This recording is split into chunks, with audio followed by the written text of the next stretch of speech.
At my baby shower, my brother suddenly stood up and proudly declared that he'd been accepted into Stanford. From that moment forward, the attention shifted completely. My celebration quietly dissolved into his victory party. While I knelt down, scraping frosting off the tile, the entire room was already buzzing about his future. I didn't say anything. But the very next morning, my mom found something left behind on the kitchen table, and her voice erupted into screams. They always say a baby shower should be a cheerful, tender gathering. Soft pastels draped across the room, gentle laughter floating in the air, and relatives gushing over tiny booties and newborn-sized clothes. That was the vision I carried with me during the 2 weeks I spent planning every detail. It wasn't some over-the-top event, just a warm, meaningful afternoon that felt personal.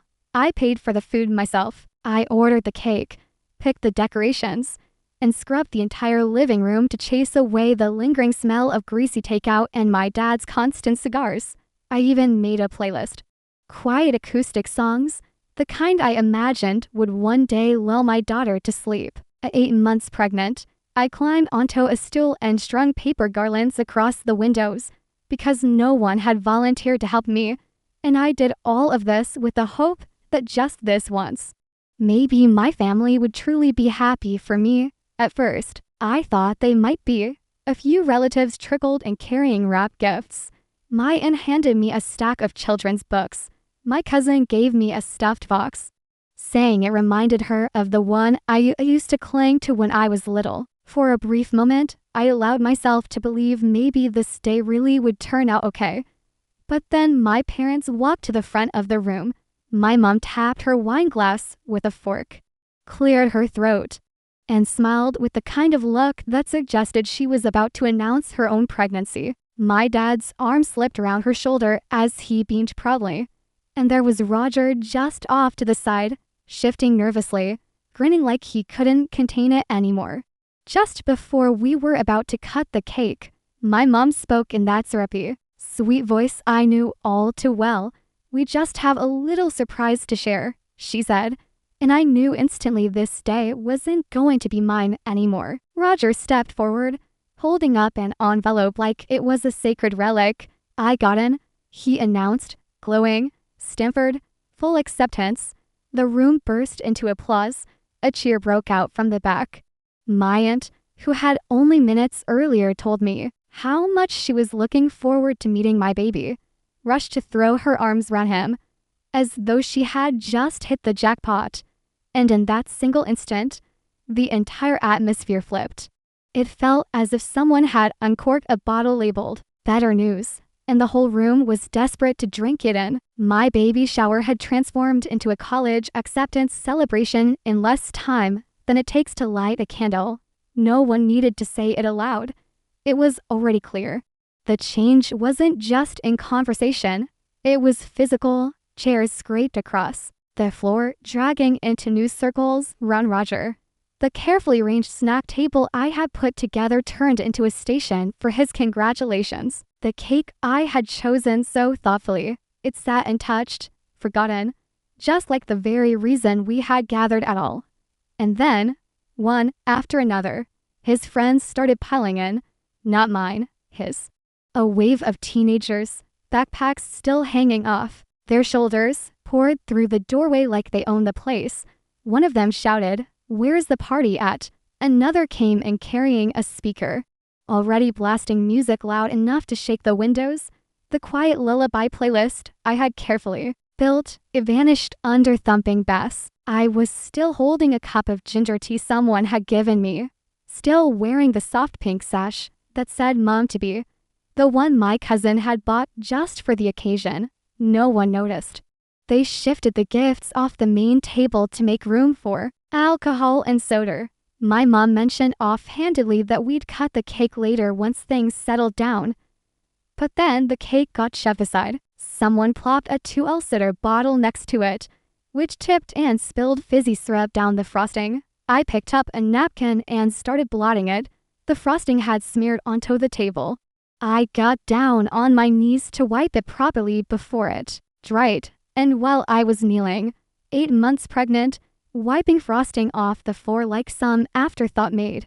Someone stepped over me to hug Roger. They didn't even say, "Excuse me." I stayed there for a few seconds, just crouched on the floor, hands sticky with icing, breathing in deep through my nose while they left and shouted over my head. I could hear Roger in the other room talking about campus visits and dorm preferences. My mom was bragging about the tutors they'd hired to help him reach his potential. The same mom who told me at 16 that college was a scam and I should just get a job at the supermarket. So I did. I worked shifts until my feet had, then came home and packed shipping boxes for my tiny online shop. I figured things out on my own. And when my business started to grow, I didn't ask them for anything. I paid bills. I saved. I bought this house with money they didn't even know I had. But somehow they still believed it was theirs. My mom once said I was lucky to be able to live at home during my pregnancy. She said it like she was doing me a favor, completely forgetting that I paid the mortgage, the utilities, and even part of Roger's touring last year. It all played in my head as I slowly stood up. Sticky napkins still in hand, I looked around the room. My decorations were crumpled. My baby name banner had been pushed aside to make space for a hand-drawn sign that said, "Congrats, Roger." I didn't cry. I didn't yell. I walked to the kitchen, washed my hands, dried them on a dish towel, and I went to my room. I closed the door, sat on the bed. My back had, my feet were swollen, but my head was cleared down the hall. The music thumped like a pulse that didn't belong to me. I picked up my phone, opened a folder I'd been quietly building for weeks.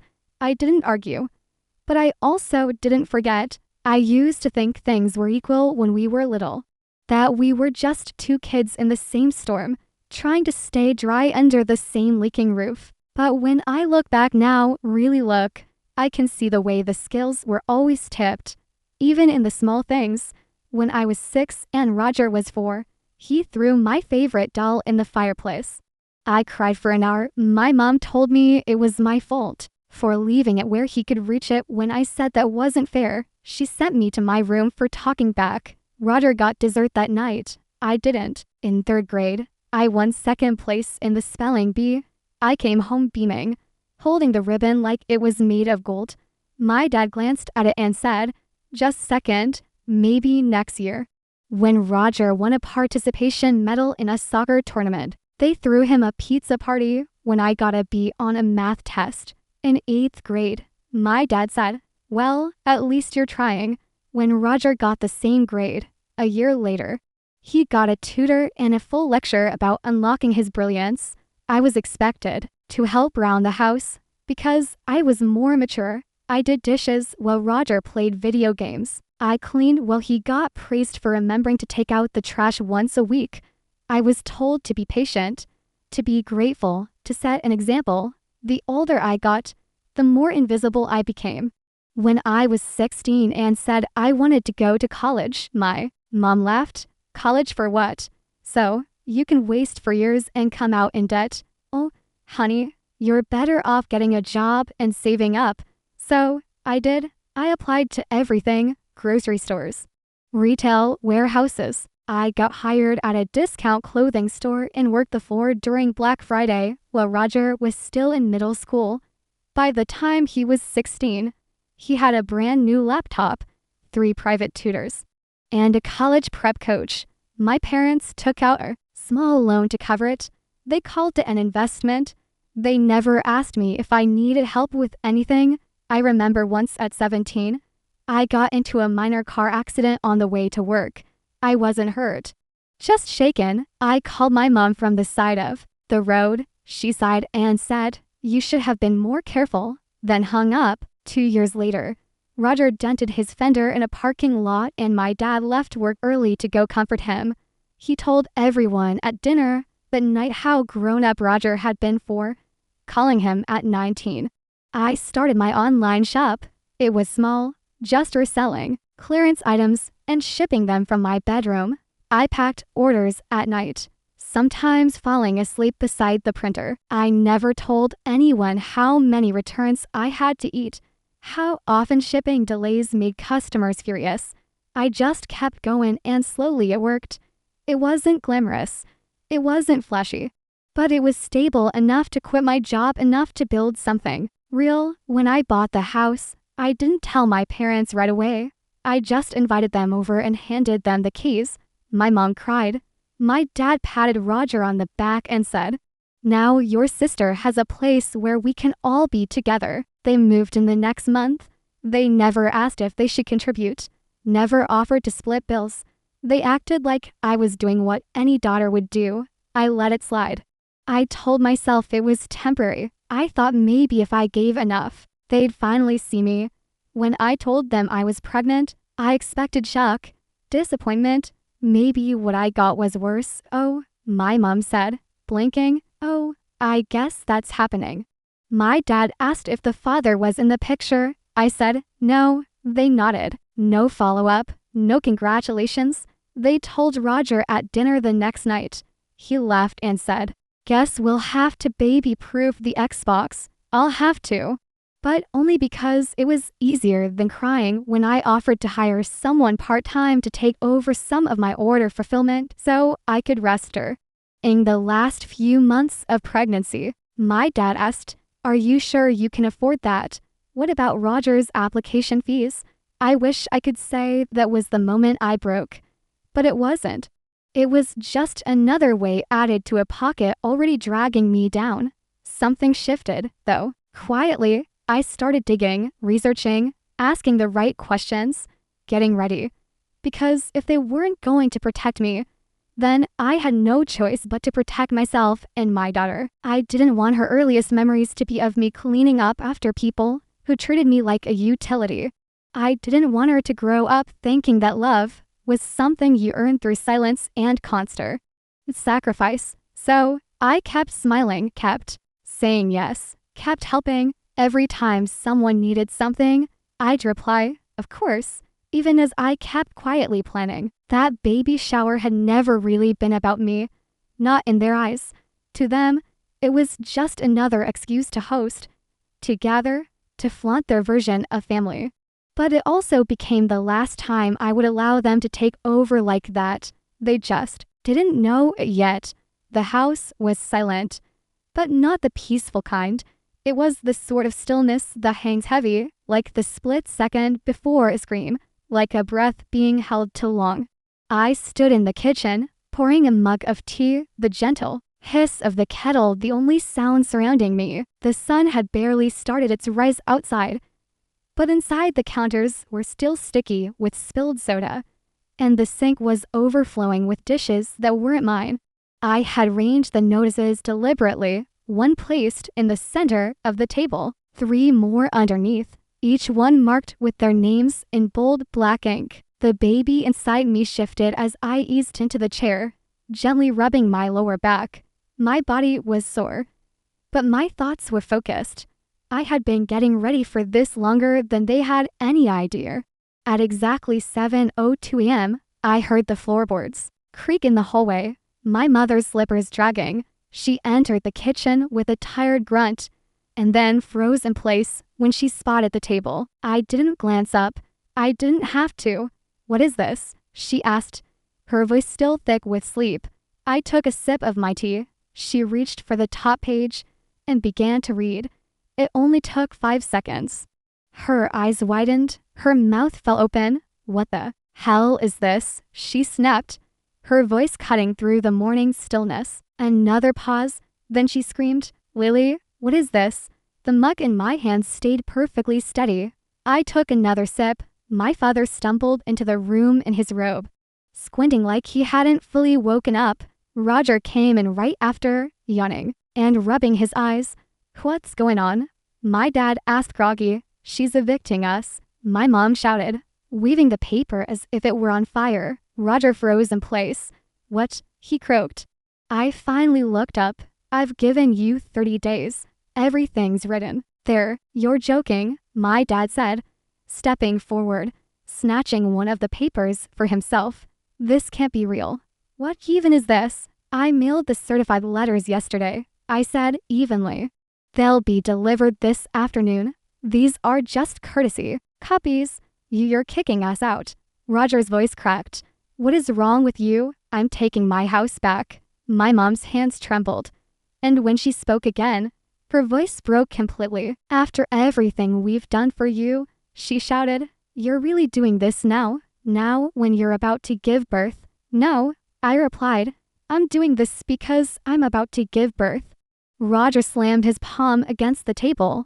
The stack of papers slid off and scattered across the floor. You're blowing this way out of proportion, he yelled. It was one party, just one stupid party, that got too loud. Jesus, Lily, it was one party. I stood up slowly. You took my baby shower. You turned it into a frat night.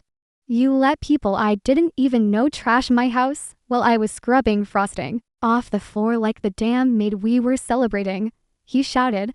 It wasn't even a big deal until you made it one. My mom rounded the table like she might physically block me. This isn't just your house, she cried. We've lived here for years. Yes, I said. Rentry. My dad stepped forward, arms out like a mediator. Come on, he said. We're family. This is just emotions running high. You don't really want us out. We'll clean up. We'll apologize.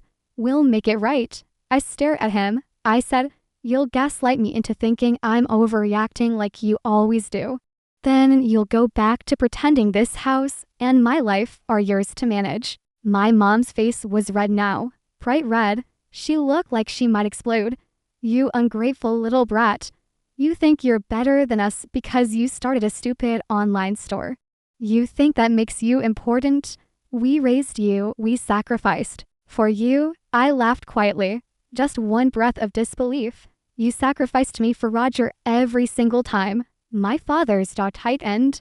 That's not true. I turned toward him when I wanted to go to college. He told me it was a scam when Roger wanted it. You spent thousands on tutors. When I worked night shifts, you told me to stop complaining. When Roger worked one summer job, you called him responsible. I paid the mortgage. I bought this house. And you still called it ours. Roger slammed his chair back. You've been waiting to do this. You've been planning this the whole time, haven't you? Yes, I said I have. He looked at me like I'd stabbed him. You're throwing your family out over a stupid party. Over a moment that's sick. It wasn't a moment. I said it was every moment for years. This just made it obvious. My mom dropped to a chair and started crying, loud, dramatic sobs like a soap opera actress. How are we going to live? Where are we supposed to go? What will people think? That's not my problem anymore. I said we won't leave. She snapped suddenly, her eyes wild. You can't make us leave. You can't just throw your own parents onto the street. I can, I said, and I have. She looked down at the paper still in her hand. Her lips moved as she read the words again, like they might change. This isn't legal, she whispered. I reached into the drawer and pulled out a folder. Inside were copies of the deed, the notice, the certified mail receipts. I laid them gently on the table. It is, I said. I made sure Roger grabbed the folder and flung it across the room. Paper scattered like snow. You're heartless, he said. No, I said. I'm finally protecting mine. The silence returned, not the uneasy kind from earlier. This one was heavy. I stood there surrounded by the mess they made, and for the first time in years it wasn't mine to clean up. I want you all out by the end of the month. I said I've arranged for a friend to help you pack if you need it. You're not serious. My father said you'll change your mind. I looked him dead in the eyes. No, I said I won't. Then I turned to Anne and walked back to my room past the torn up streamers, the wilting balloons, and the torn edges of the banner that had once spelled my daughter's name. They had erased me. But I was done being invisible. The first 3 days were oddly quiet. Too quiet, I half expected more shouting, more door slamming. But instead, the house settled into a strange limbo where no one looked at me. And I didn't try to be seen. They moved like ghosts. Roger stopped blaring music from his room. My mother stopped pretending to clean the kitchen. She never actually cleaned. My father sat on the porch for hours holding the same cup of coffee, barely touched. But I knew the silence wouldn't last. On the fourth day, the calls began. Started with Aunt Rachel, then Uncle Ted, then my mom's friend from church, who hadn't spoken to me in 3 years, suddenly texted, "We're really concerned about you, sweetie." Concerned, right? It was obvious my mother had begun her campaign.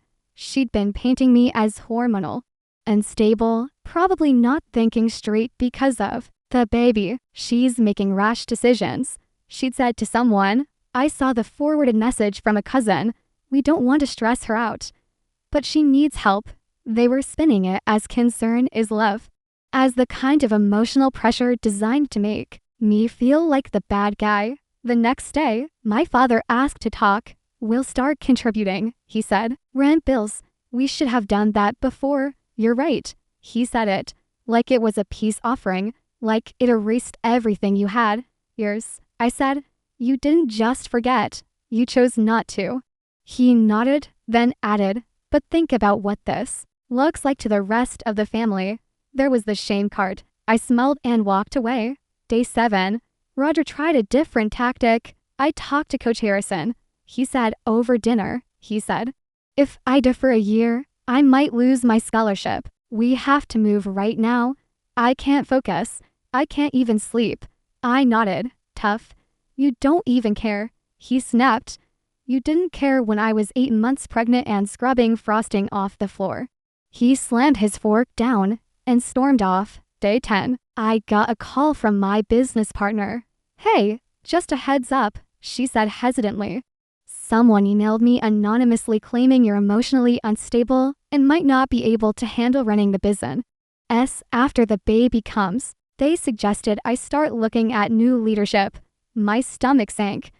But only for a moment. I took a screenshot of the email, cross-referenced the language with messages my mother had sent before.